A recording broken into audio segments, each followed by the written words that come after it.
السلام علیکم ناظرین کرام، نئی ویڈیو میں آپ کو خوش آمدید کہتے ہیں۔ ایک طرف سڑکوں پر ساری رات پی ٹی آئی کے جوانوں اور پولیس کے درمیان مقابلہ جاری رہا۔ پی ٹی آئی کے نوجوان پاکستان اور پی ٹی آئی کے جھنڈے اٹھا کر پاکستان کی سڑکوں پر نکلے، جبکہ پولیس بھی انہیں روکنے کے لیے پوری کوشش کرتی رہی۔ مختلف علاقوں خاص طور پر خیبر پختونخوا اور پنڈی میں بڑی تعداد میں لوگوں نے نکل کر عمران خان سے اظہار یکجہتی کیا اور پیغام دیا کہ وہ عمران خان کے لیے کسی بھی حد تک جانے کو تیار ہیں۔ عمران خان نے اعلان کیا تھا کہ سب کو پتہ چل جائے گا کہ قوم کس کے ساتھ کھڑی ہے۔ دوسری طرف اس حکومت کے خاتمے کے دعوے پچھلے کئی دنوں سے ہو رہے ہیں۔ اسٹیبلشمنٹ کے قریب سمجھے جانے والی شخصیات یہ کہتی ہیں کہ اس حکومت کے پاس 30 اگست تک کا وقت ہے، لیکن اب کچھ اور بڑے دعوے سامنے آئے ہیں اس حکومت کے خاتمے کے، نئے الیکشن کے بھی، وہ میں آپ کے سامنے رکھ دیتا ہوں، پھر جنرل فیض حمید اور باقی خبریں آپ کے سامنے رکھتا ہوں۔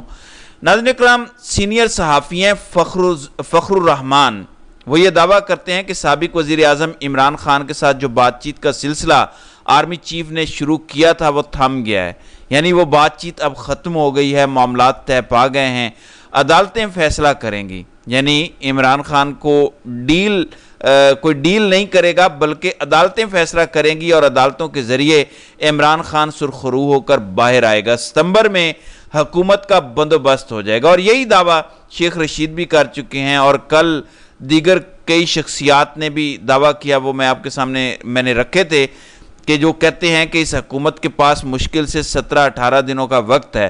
تو فخر الرحمان بھی کہتے ہیں کہ ستمبر کے اندر اس حکومت کا بندوبست ہو جائے گا۔ نگران وزیر اعظم اچکزئی ہو سکتے ہیں، یعنی محمود خان اچکزئی، یا شاہد خاقان عباسی ہو سکتے ہیں جنہوں نے ابھی ایک نئی جماعت بنائی ہے، یا پھر نون لیگ کے سابقہ سینیٹر مشاہد حسین سید ہو سکتے ہیں، اور دسمبر میں نیا الیکشن ہو سکتا ہے۔ اب یہ فخر الرحمان کا دعویٰ ہے۔ ابھی میں آپ کے سامنے ایک سینئر سیاستدان کا دعویٰ رکھتا ہوں، اور اس سیاستدان کا تعلق بھی اسٹیبلشمنٹ سے ہے۔ ڈاکٹر رمیش کمار، یہ پہلے نون لیگ میں تھے اور وہاں سے اقلیتوں کی سیٹ پر آئے، اس کے بعد 2018 سے 2022 تک کا جو ٹینیور تھا پی ٹی آئی کا، یہ پی ٹی آئی میں تھے، اور مخصوص نشستوں پر یہ ایم این اے تھے۔ آج کل غالباً یہ پیپلز پارٹی میں ہے، تو یہ ہر اس جماعت میں شامل رہتے ہیں جہاں پر اسٹیبلشمنٹ ہوتی ہے۔ تو ڈاکٹر رمیش کمار ایک انٹرویو میں یہ دعویٰ کرتے ہیں کہ حکومت کے پاس صرف 2 مہینے ہیں، یا اس سے بھی کم وقت ہے اس حکومت کے پاس۔ اگر سنبھال گئے تو ٹھیک ہے، ورنہ غور سے سنیے گا، ورنہ عمران خان ہی آئے گا، پھر عمران خان کو کوئی روک نہیں سکتا۔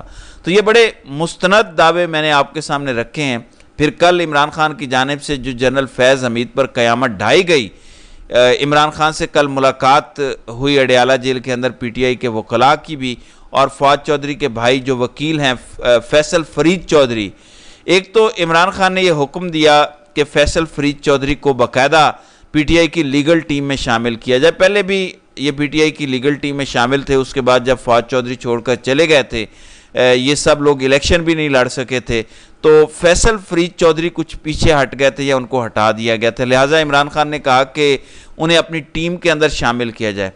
دوسرا جو عمران خان نے پیغام بھیجا جیل سے، ظاہر ہے عمران خان کو بتایا گیا کہ جنرل فیض حمید کو گرفتار کر لیا گیا ہے، اور اس کو 9 مئی کے ساتھ کچھ لوگ جوڑ رہے ہیں اور کہہ رہے ہیں کہ 9 مئی کا ماسٹر مائنڈ جو ہے وہ ہے، اور وہ عمران خان کے ساتھ ملا ہوا ہے، یہ ہے وہ ہے۔ تو عمران خان نے کہا کہ ہمارا جنرل ریٹائرڈ فیض حمید کے ساتھ کوئی تعلق نہیں ہے، کسی قسم کا ہمارا ان سے سیاسی تعلق نہیں تھا، اور وہ کسی بھی طرح پی ٹی آئی کے اندر انٹرفیرنس نہیں کر رہے تھے، صرف پروفیشنل تعلق تھا، اور وہ پروفیشنل تعلق بھی تب تک تھا جب وہ اپنی ڈیوٹی دے رہے تھے، اس کے علاوہ ہمارا کوئی بھی فیض حمید کے ساتھ تعلق نہیں تھا، لہٰذا آفیشلی عمران خان کی جانب سے فیض حمید کو ڈس آن کر دیا گیا۔ ظاہر ہے ایک ایسی شخصیت جو انتہائی متنازع ہوں، خام خواہ لوگوں نے ایک تاثر بنایا ہوا تھا کہ فیض حمید اور پی ٹی آئی ایک ساتھ ہیں۔ اب ایک اور اسٹیبلشمنٹ کے صحافی ہیں، اسٹیبلشمنٹ کے ٹاؤٹ ہیں محسن بیگ۔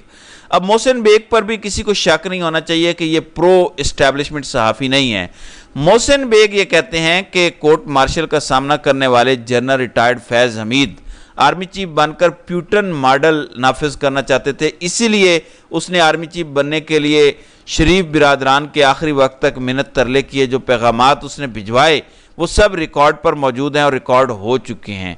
उसने नवाज शरीफ और शहबाज शरीफ दोनों को अपने हर किस्म के ताउन की यकीन दहानी करवाई थी और ये गारंटी भी दी थी कि वो इमरान खान को फिक्स कर देगा। और ये बात वज़ीर दिफा ख्वाजा आसिफ भी कर चुके हैं कि फैज़ हमीद ने हमारे मिन्नत और तरले किए थे, कहा था कि खुदा के लिए मेरे सर पर हाथ रख दें। फिर जब उन्हें पता चला कि फैज़ हमीद को नहीं बनाया जा रहा तो फिर उसने मिन्नत तरले किए कि अगर मुझे नहीं बनाना तो फिर आसिम मुनीर को भी ना बनाएं। लिहाजा ये चीज़ तो तय हो गई कि ये जो पीटीआई के साथ ताल्लुक़ जोड़ा जा रहा है फैज़ हमीद का, वो ताल्लुक़ खुद साख्ता तो हो सकता है, वैसे कोई ताल्लुक़ नहीं था। हमेशा से जनरल फैज़ हमीद डबल गेम कर रहे थे। अब नुसरत जावेद ने भी आज कुछ दावे किए हैं जनरल फैज़ हमीद के हवाले से। कल भी इन्होंने दावा किया था और इन्होंने बताया था कि जो लोग कह रहे हैं कि फ़लाँ डेट से ही फैज़ हमीद गिरफ़्तार हो गए थे, गालिबन 8 अगस्त से गिरफ़्तार हो गए थे, तो उन्होंने बताया कि ये अभी गिरफ्तारी से एक रात पहले भी इस्लामाबाद के एक 5 स्टार होटल के अंदर एक शादी की तकरीब में थे। इन्होंने कहा कि वहाँ पर राना सनाउल्लाह भी थे, दीगर लोग भी थे और इन्होंने शायद लाइट ग्रे कलर का सूट पहना हुआ था और उन्होंने कहा कि मैं अपने दावे पर कायम हूँ। आज नुसरत जावेद ने कहा कि जनरल फैज़ हमीद के खिलाफ कार्रवाई का इल्म बहुत कम अफराद को था। अहम बात यह है कि जिस इदारे के ये सरबराह रहे हैं यानी ISI, उनको भी इस गिरफ्तारी के बारे में इल्म नहीं था। मेरी इत्तला के मुताबिक उस इदारे के चंद अहम अफराद ने भी ये खबर टीवी पर नहीं दी, यानी इतना खुफिया ये मामला रखा गया। अगरचे नुसरत जावेद ये कहते हैं कुछ दिन पहले मुझे ये भिनक पड़ गई थी कि जनरल फैज़ हमीद गिरफ्तार हो सकते हैं। वो कहते हैं कि कल के शो से लेकर आज दोपहर तक अपने पूरे शो के बाद बस मैं ये जान पाया हूँ कि 40 के करीब मज़ीद गिरफ्तारियाँ होने वाली हैं और ये मामला सिर्फ हाउसिंग सोसाइटी तक महदूद नहीं है।